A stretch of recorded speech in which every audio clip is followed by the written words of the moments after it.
Hello women's writing students and welcome to your week 13 lecture pod. This is our second lecture pod on Gilman's The Yellow Wallpaper, and this is our final story in the unit, so we are very close to the end now. As I usually do, I'm going to jump into these slides on my screen so that you can see them too. You'll hopefully remember from last week that we largely focused on some of the publishing context to the story, and we also focused quite heavily on some of the Gothic elements in the story too. And I actually want to kick off with a slide that I introduced to you and an idea that I introduced to you last week.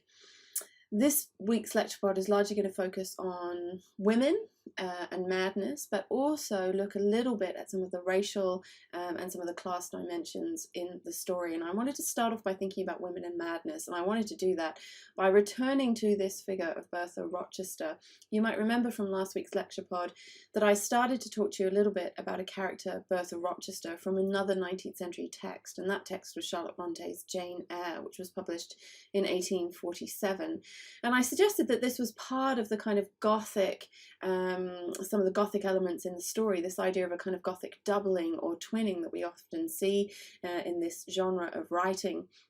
And I suggested that there could be a twinning between the narrator and the woman in the wallpaper. I think that's the most obvious twinning in the story. But also there's a kind of external twinning going on, that the narrator is also being doubled up with the character of Bertha Mason from Charlotte Bronte's Jane Eyre. And we talked a little bit about this character. And I want to focus a bit more on this idea because I think it opens up different ways of exploring the idea of madness in the story. And I wanted to begin this conversation first of all by thinking about what are the parallels. I gestured towards some of these in the lecture last week, the parallels between the narrator and Bertha Rochester, and I want to go into a bit more detail into some of those things. So I've created a list here, and you can see them here on the slides. I've created a list that give us some, I guess, kind of evidence in some ways for making this correlation between Bertha Rochester and the narrator, because when we make this connection, it actually alters, I think, the way we read the madness in the story, and it potentially opens up a different way of thinking about that madness and potentially questioning the madness of the narrator. So there are strong elements. This isn't just a kind of casual reference to a character from another story. There are strong references in the Yellow Wallpaper that help us to make this connection between the narrator and Bertha. First up is the nocturnal wandering, so the walking around at night. Bertha does this in Jane Eyre, and we also know that our narrator does it in the Yellow Wallpaper. Both women are confined in an attic, and we talked a little bit last week about that confinement and how far it's voluntary and how far it's actually imposed on the narrator, or whether that kind of changes throughout the story. We've also got the hereditary estate. We've got this kind of big kind of house in the Yellow Wallpaper that clearly belonged to other occupants, and that there was a difficulty with that occupancy and the heirs and the co-heirs, and that kind of maps on to Rochester's house. There's even possibly the idea that the house in which they are staying is the kind of former home of Rochester and Bertha. There's also the creeping and the crawling and the moving about on all fours, and this comes across as particularly bestial in some ways. That crawling, moving around on all fours makes the narrator seem at times bestial or animal-like, and these are exactly the kinds of metaphors that are used in Jane Eyre to describe Bertha. There's also the fire. At one point in the Yellow Wallpaper, the narrator says, "I thought seriously of burning the house," and of course this is exactly what Bertha Rochester does in the novel. There are also questions around suicide. So the narrator says, "I am getting angry enough to do something desperate, to jump out of the window." And again, this is exactly what Bertha Rochester does in the novel. There's also a sort of cryptic clue towards the end of the story where the narrator says, "I've got out at last in spite of you and Jane." And there's a big question. Who is Jane? Jane has not been mentioned in the Yellow Wallpaper. Is this again another kind of reference to Jane Eyre? In spite of you and Jane, so the husband and Jane are really the reason. Rochester and Jane are the reason why Bertha must stay confined in the attic in order for them to marry. So there are lots and lots of very explicit references. I don't think this is a kind of casual idea, but there are very specific references to this particular character. And finally, of course, there is the question of madness. The reason that Bertha supposedly is confined in the attic is because she is mad. The reason it seems that our narrator is confined or kind of moved up to the attic, and certainly the reason that she's in this house for the summer, is to kind of recover and recuperate in some ways from her madness. But like Bertha, again, there is a kind of question over that. There's a question over whether these two women start off as mad and that they're confined because of their madness, or whether actually the kinds of things that are imposed upon them are actually the reason for them, for their kind of poor mental health. And it's in particular this madness that I want to think about. In some senses, there is an idea in the yellow wallpaper. If we follow this through to its ultimate conclusion, that there is this kind of connection with Bertha Rochester, and therefore there is this hovering question around the madness of each of those characters. There is an idea here that if we begin to think about the yellow wallpaper, there's lots of kind of ways in which we can interpret the yellow wallpaper, and critics across history have interpreted the wallpaper in different ways. One of those ways is to interpret it as somehow being symbolic of patriarchal oppression. So the idea that the wallpaper actually represents John and the brother and the medical men and all of that kind of that patriarchal thinking that oppresses the narrator in very particular ways. And if we kind of think about that, it changes the way that we think about the madness in the story, because potentially the madness becomes a type of liberation. Rather than something that is seen in negative terms, it can be seen in positive terms. Through her madness, the narrator potentially comes to find her own subjectivity, so to discover herself, to find out who she is, and to take some agency over her own story. So, for example, in the story, we know that at one point the narrator imagines that she is pulling and shaking. She's shaking the wallpaper, she's pulling at the bars, and she believes she's pulling another woman out of the wallpaper, and that they are peeling off yards of that paper. And again, if we think about this metaphorically in terms of the paper being some kind of symbol of patriarchy, there's a sense of ripping that patriarchy down, but that comes at quite a great cost for the narrator. Comes at the cost of her sanity, of other people perceiving her as mad in particular ways. But we could also see it just as a type of resistance, that actually the narrator's madness is actually really a resistance to patriarchal ideas and to patriarchal ways of thinking. Again, another example in the story. John, the husband, has cautioned me, the narrator says, to not give way to fancy in the least.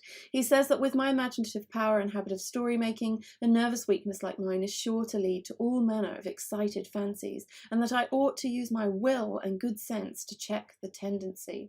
So there is a kind of suppression of the woman's imagination, her thinking, her story making, her ability to work, her ability to write.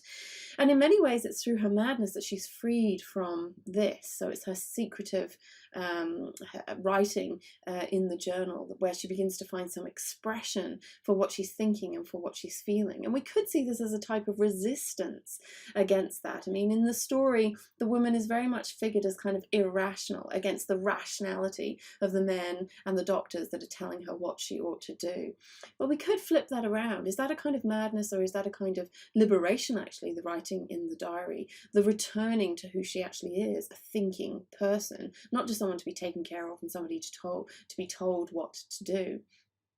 So those kind of long and kind of deep connections weaving their way through to another character where madness is questioned brings that questioning into the story in particular ways. We begin to see the madness as potentially a type of liberation. We begin to see the madness as a type of resistance against a certain type of thinking. So it potentially changes some of those ways of thinking and some of those lines of thinking, particularly when it comes to thinking about rationality and irrationality, how those things can actually be flipped around when we think about the madness in the story in very particular ways. This is also connected, this issue of the kind of madness and the question around it is also connected to some of the race relations or rather some of the kind of racial elements and the class elements in the story, these are less obvious. But when we begin to contextualize certain parts of the story with things that we know about 19th century America, particularly race relations and class relations, again, we can open up new ways of thinking about where the story is coming from, and particularly this element of kind of madness as well. It's clear in the story that the colour yellow, for example, is viewed as particularly repellent. And I've taken just a couple of examples from the story to show you here on the slide. There's lots of these examples throughout the story. These are just one or two. I'll read through them. The colour is repellent, almost revolting, a smouldering, unclean yellow, strangely faded by the slow-turning sunlight. It is a dull yet lurid orange in some places, a sickly sulphur tint in others. It is the strangest yellow, that wallpaper. It makes me think of all the yellow things I ever saw. Not beautiful ones like buttercups, but old, foul, bad yellow things. But there is something else about that paper, the smell. It is not bad at first and very gentle, but quite the subtlest, most enduring odour I ever met. In this damp weather, it is awful. So there are kind of prolonged and exaggerated descriptions of the wallpaper.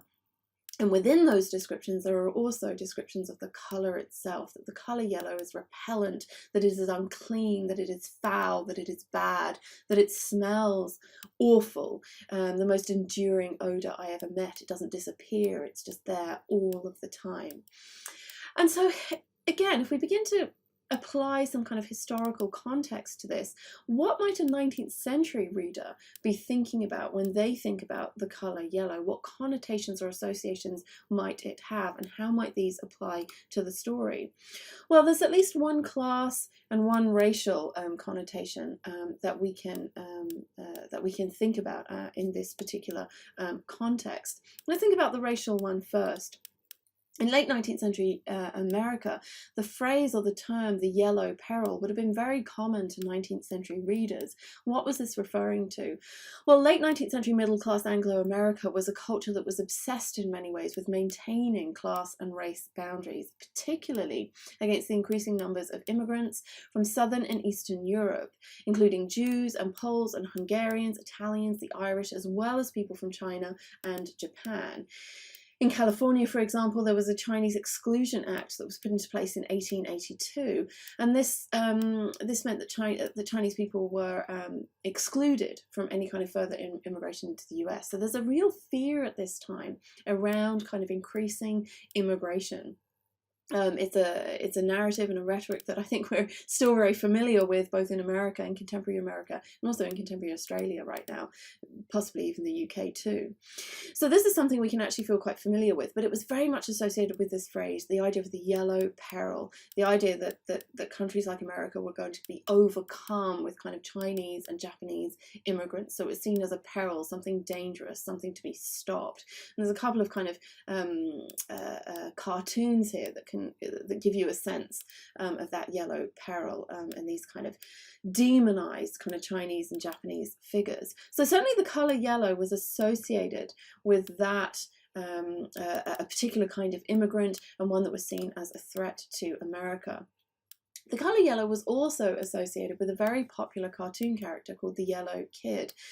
And the Yellow Kid was representative of two things. One is yellow journalism. Yellow journalism referred in 19th century America to newspapers and magazines that were seen to be very crass and commercial, popularizing sensationalist fiction just for money. So seen as kind of crude, not very literary. So there's yellow journalism on the one hand, and within these newspapers there was also a cartoon, and this cartoon used a figure or invented a character called the Yellow Kid. The Yellow Kid was a slum character from the kind of slum suburbs of New York. He had a very distinctive, oversized kind of yellow shirt that he always wore in the cartoons. It was seen as a kind of secondhand hand-me-down.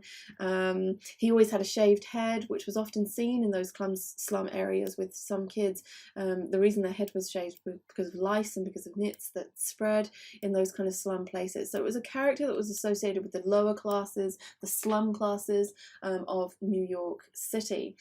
So we've got a number number of connotations, a number of historical connotations. The 19th century readers themselves would have made those connections possibly when reading this story, that repellent yellow colour was associated with immigrants and foreigners to the US that were perceived as a threat, but also to the lower classes, and to these kind of distasteful kind of slum characters, this kind of yellow kid character as well. So we've got all these kind of historical kind of contexts, and it raises issues around how we might interpret or read the story. Dana Settler reminds us that Charlotte Perkins Gilman's work was taken up with two questions, not just the question of how to improve the social conditions of women, which is one I think that we've talked a lot about in my lectures, but also in the classes. We've certainly talked about patriarchal oppression, and we've kind of talked about the ways in which the woman is kind of oppressed in particular ways in the story, particularly against the husband and the medical men of the story. But Settler also reminds us that actually Gilman's work is often also concerned with how women can improve the race, and there were kind of racial selection ideologies circulating in 19th century America. The idea that you should marry into your own race and into your own class, this kind of selection of the fittest idea. And it was one that Gilman quite publicly and openly prescribed to. So there is possibly another way of interpreting the yellow wallpaper and thinking about those connotations. Is the yellow wallpaper also representative in some ways of this kind of fear, this kind of anxiety around race, but also around class and around the merging of races and the blending between classes that was seen as sort of both distasteful but also a threat in many ways to the upper middle classes of 19th century America. It also brings us back to Bertha Rochester, because of course Bertha Rochester is a Creole woman in Jane Eyre. She also would have been perceived in some ways as a kind of foreigner or a sort of immigrant figure, certainly an other figure, you know, that idea of the other, the threatening other. So it's also tied into ideas of race and colonialism and empire. And again, it makes us think slightly differently about the wallpaper. It makes us wonder what that threat actually is that dark, shadowy figure, the threat of immigration, the threat of the lower classes. Is there a sense in some ways that the woman herself is going mad because of her contamination with kind of other races or other classes, or just the threat of that being perceived in 19th century America? So it's another way of kind of thinking about the madness. It's a way of opening up the text to some types of historical reading, and hopefully we'll have a good conversation about this in class on Wednesday. That's it from me for now.